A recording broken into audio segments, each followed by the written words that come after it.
Spoilers ahead. Watch out, and take care. The movie begins in 2003, during the Iraq War. A young soldier named Private Matt Okray joined the reserves in July 2001, just to make some money for college, not to fight for freedom. He's not proud of being in the military, so he tries to hurt himself, slamming his hand in a Humvee door, hoping to be sent home. Later, he's walking around the camp in Kuwait with a cast on his arm, but his plan to leave the military fails, and he's stuck for another 2 years.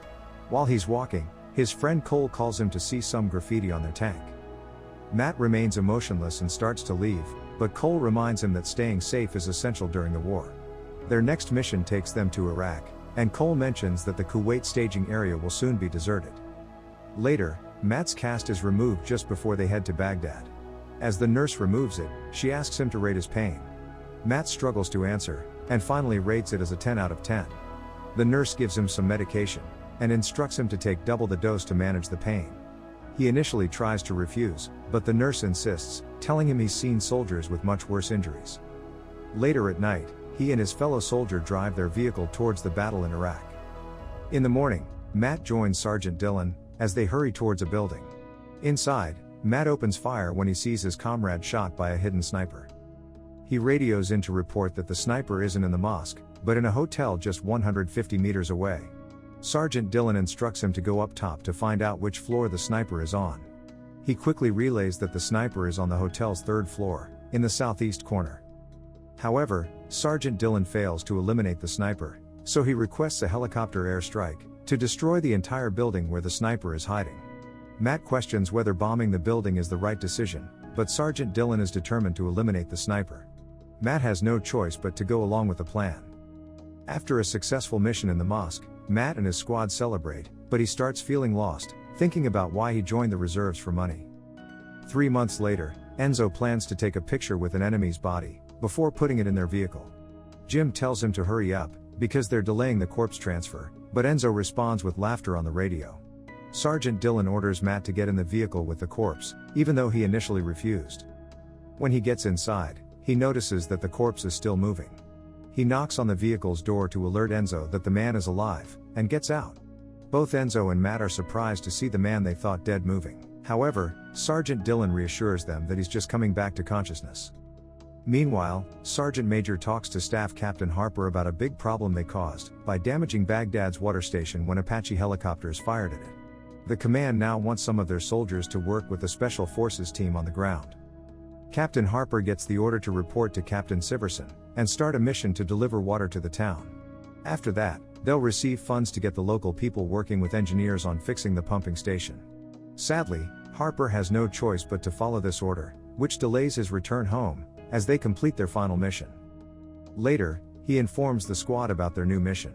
Enzo initially hesitates, but when he hears that Chutsky is on board, he agrees to it. Thankfully, Matt and the rest of the team accept the task of repairing a broken water system in the risky village of Bakuba.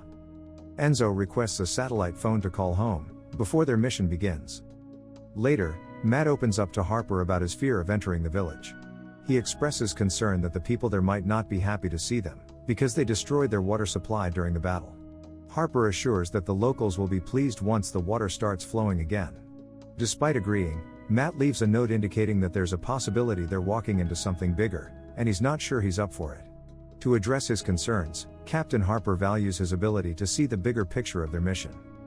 The next day, Harper receives a warning about potential light attacks along their route, so they need to keep their convoy together. Matt and the squad finally arrive in the village, and meet a Special Forces unit led by Captain Siverson.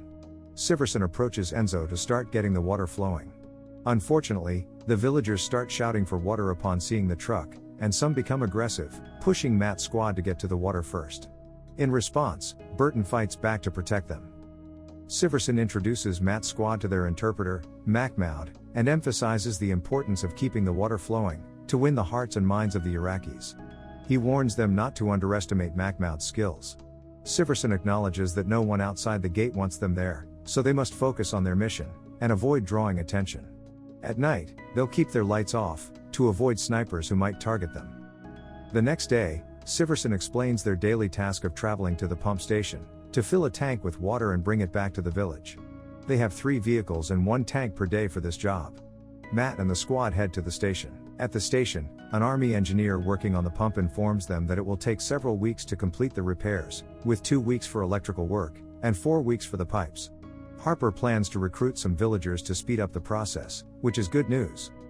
The engineer and Harper return to where Matt and the squad are filling the tank with water. They calculate they can distribute water to the Iraqis within 4 hours, making 3 trips per day. During their return trip, they notice a vehicle approaching them at high speed from behind. Harper becomes alarmed, and orders the squad to stop the vehicle and question the driver. They begin interrogating the driver, with Mahmoud translating his words in Arabic. The driver explains that he is rushing to a relative's house, because his daughter is sick and needs medicine from the pharmacy. After confirming that the car is unarmed, Harper becomes suspicious and plans to arrest the man, leaving it to the Special Forces team to handle him. However, Sergeant Chutsky disagrees with Harper, and gives the man some money, telling him not to be seen on the road again. The man refuses to accept the money.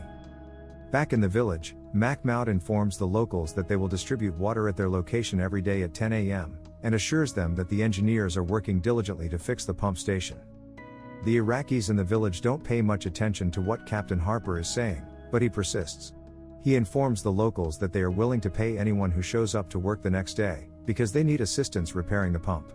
Despite facing difficulties in organizing the Iraqi citizens to fill their containers, they continue their efforts.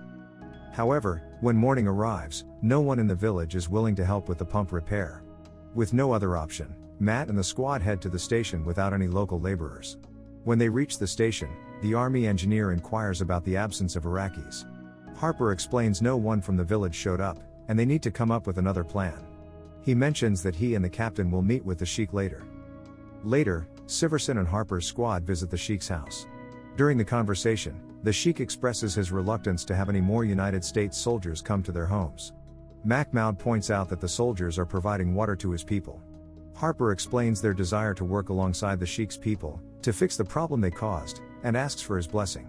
He assumes this will finally win the locals' acceptance. However, the sheik responds saying that helping the Americans would put his life at risk, and his people do not trust the Americans.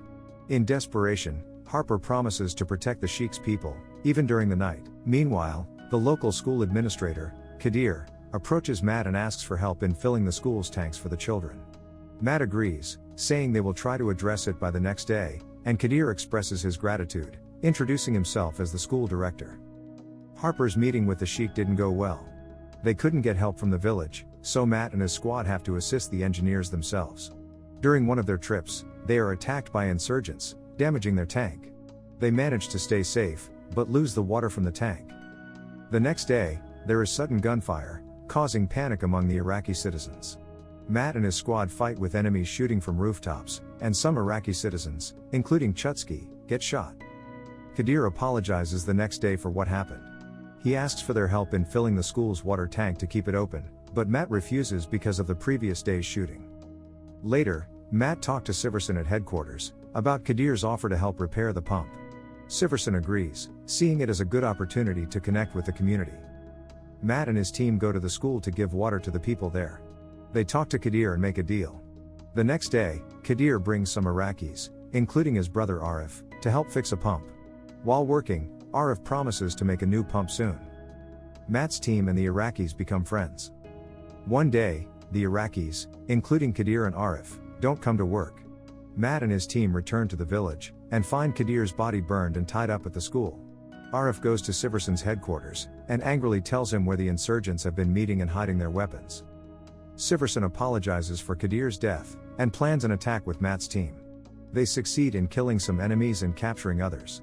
During the battle, Corporal Enzo and Sergeant Burton get hurt by a bomb. Siverson evacuates them by helicopter, one is stable, and the other is critical.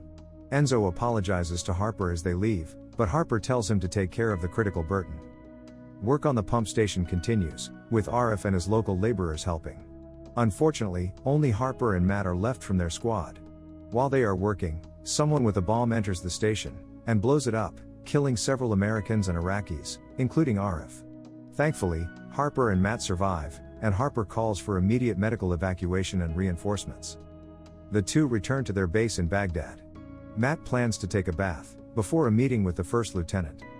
Harper finally gets 3 weeks leave to go back to Riyadh, and Matt is also set to go home, who initially wants to stay, but Harper insists it's time for him to go home. Later in the day, Captain Harper and Sergeant Major McGregor escort Matt to the airfield. Before boarding the plane, Matt asks Sergeant McGregor if it's a good day for the infantry. To his surprise, Sergeant Major McGregor enthusiastically confirms that it's a great day for Matt to embrace his new future. The end. Thank you for watching. Subscribe if you'd like to see more videos like this. Turn on the notifications, and leave a like to help the channel out.